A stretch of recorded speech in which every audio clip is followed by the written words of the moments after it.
우리 함께 말씀 나누기 원합니다. 우리가 3일에 걸쳐서 자녀 축복에 대한 말씀을 나누었습니다. 자녀들의 영적 건강에 대해 신경을 써야 한다고 그런 말씀을 드렸습니다. 또 자녀들을 매일 축복해 줘야 한다고 했습니다.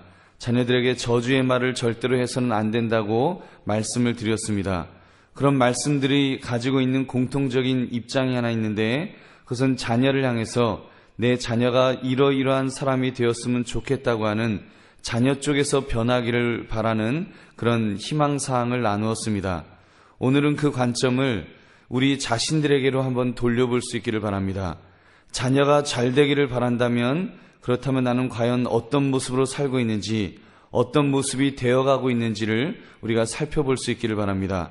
본문은 야곱이 그의 아들 요셉에게서 난 손자들 에브라임과 므낫세를 축복하는 장면입니다. 이 모습 속에서 야곱이 가지고 있는 영성을 살펴보면서 우리의 신앙의 모습을 점검할 수 있는 이 시간이 될 수 있기를 바랍니다. 여러분, 제일 먼저 생각해야 될 부분은 그 야곱이 육신의 눈이 점점 어두워져 가고 있었다는 것입니다.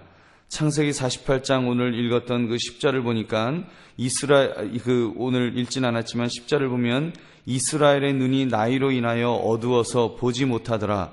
요셉이 두 아들을 이끌어 아비 앞으로 나아가니 이스라엘이 그들에게 입맞추고 그들을 안고 이제 축복하는 장면입니다. 여러분, 나이를 먹으니까 그 꽤 많고 악작 같았던 야곱도 눈이 점점 어두워져 갔다는 것입니다.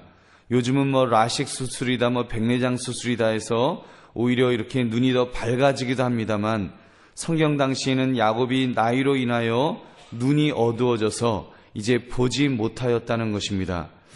이걸 보면서 세월에는 장사가 없다는 말이 그 정답인 것 같습니다. 이 인간이라고 하는 것이 나이 앞에는 육신적으로 무력해질 수밖에 없습니다.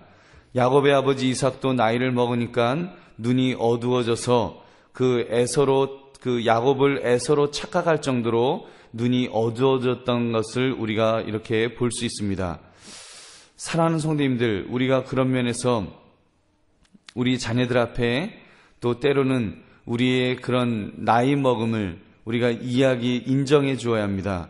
세월 앞에 우리 부모는 점점 쇠약해져 감을 이야기해 주는 것도 저는 괜찮다고 생각합니다. 이 쇠약해져 감으로 그 이야기해 줌으로 두 가지 유익이 있다고 생각하는데, 하나는 인간은 한계가 있는 존재임을 가르쳐 주는 것입니다. 어린아이일수록 부모는 무슨 슈퍼맨인 줄 압니다. 어렸을 때는, 저도 어렸을 때 보면 어머니는 안 아픈 분인 줄 알았습니다. 우리 어머니는 아프지도 않고 정말 잠도 안 자는 분인 줄 알았습니다. 이렇게 잠자기 전에 어머니는 깨어 있잖아요. 근데 또 눈 뜨고 나면 어머니는 깨어 있습니다. 도대체 어떤 때는 밤에 자다가 일어났을 때도 어머니는 깨어 있습니다. 언제 주무시는지 모르는데 하여튼 어머니는 늘 깨어 있는 그런 모습을 보면서 우리 어머니는 안 아프시는 분인 줄 알았습니다.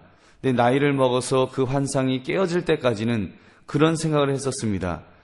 여러분, 그런 면에서 자녀들이 어느 정도 철들어야 하는 나이가 되었을 때는 그런 인간의 한계가 있음을, 그런 존재임을 가르쳐 주는 것도 괜찮다고 생각합니다. 가끔 저희 아이들한테 그런 이야기를 해줍니다. 우리 작은 아이한테 이제 엄마 아빠가 언젠가는 이제 이 땅에 없을 텐데 그때는 너희들끼리 이제 살아가야 된다. 그래서 너 동생은 형을 잘 이제 형님으로 모시고 살아야 되고, 또 형님은 동생을 이렇게 또 돌보면서 그런 마음으로 살아야 된다. 그런 이야기들을 이야기합니다. 그러면서 이렇게 우리 인간이라고 하는 것이 그런 한계가 있는 존재임을 이렇게 또 가르치는 것입니다. 또 하나는 신앙적인 가르침입니다. 아이들에게 세월의 무상함을 가르쳐 주는 것입니다. 그리고 신앙적으로 인간은 본향을 향해, 천국을 향해 가는 존재라는 것을 이렇게 은연중에 이렇게 가르칩니다. 여러분, 그럴 때 여러분의 자녀가, 또 우리의 자녀들이 신앙적으로 올바로 서게 되는 줄로 믿습니다. 여러분, 또 한 가지는 야곱은 축복할 때 오늘 우리가 읽은 본문 중에 제일 중요한 부분인데, 손을 어긋나게 하여 축복 기도를 해주는 모습입니다. 12절부터 14절에 보니까 요셉이 아비 무릎 사이에서 두 아들을 물리고 땅에 엎드려 절하고 우스로는 에브라임을 이스라엘의 좌수를 향하게 하고 좌수로는 므낫세를 이스라엘의 우수를 향하게 하고 이끌어 그에게 가까이 나가매 이스라엘이 우수를 펴서 찾아 에브라임의 머리에 얹고 좌수를 펴서 므낫세의 머리에 얹으니 므낫세는 장자라도 팔을 어긋맞겨 얹었더라. 그러니까 이렇게 축복 기도를 하는데 아이가 이렇게 왔으니까 아버지가 야곱이 오른손으로는 장자에게 왼손으로는 차자에게 이렇게 축복 기도할 수 있도록 했는데 이 아버지가 야곱이 이러고 축복 기도를 해준단 말입니다. 이렇게 어긋나게 해갖고 이러고 축복을 합니다.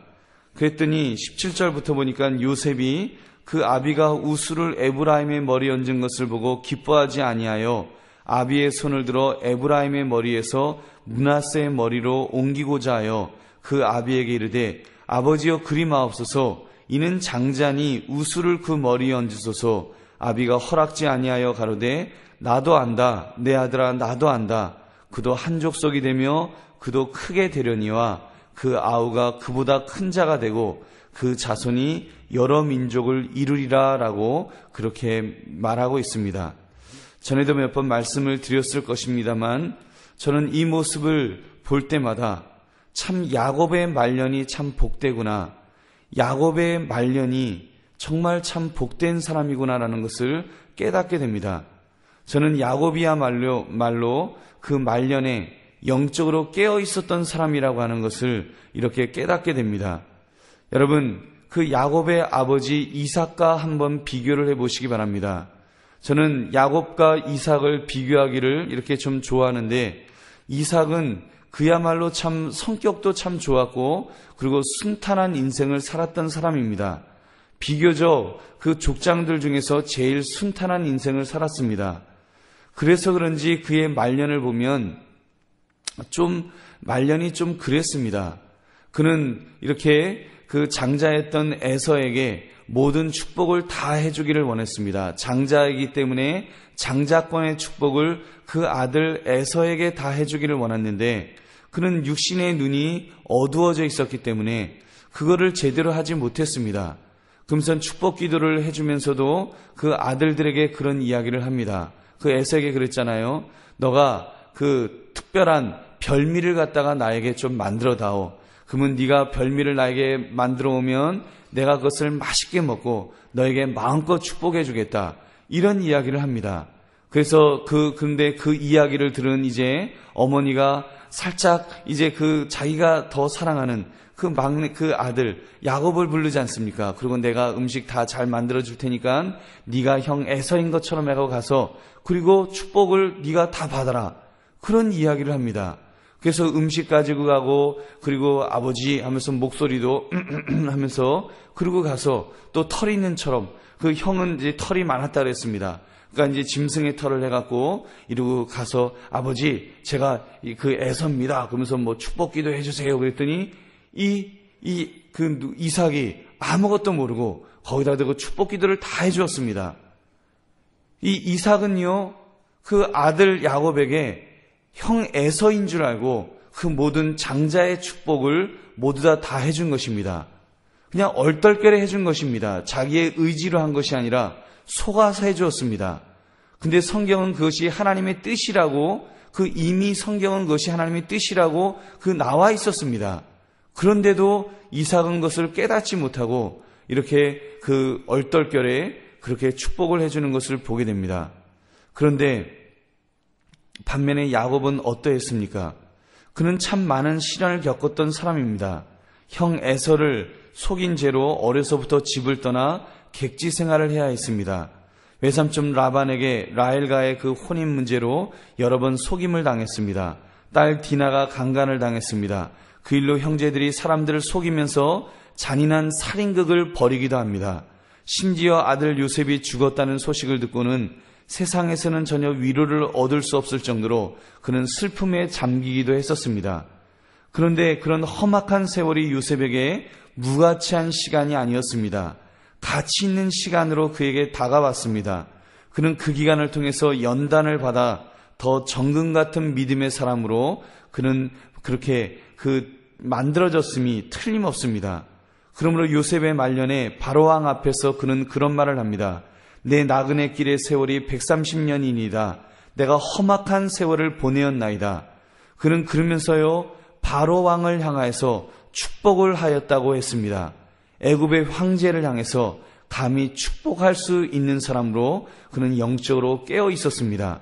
그뿐 아니라 야곱은 각 그 12 아들들에게 12지파의 이제 족장들이 되는 그 아들들에게 가장 적절한 예언 기도를 그들에게 한 사람 한 사람에게 다 해주었습니다. 여러분, 그의 영성이 얼마나 하나님과 가까웠으면 여러분 그 아들들에게 가장 적절한 그런 그 축복의 기도를 그 모든 아들들에게 할 수 있었을까요?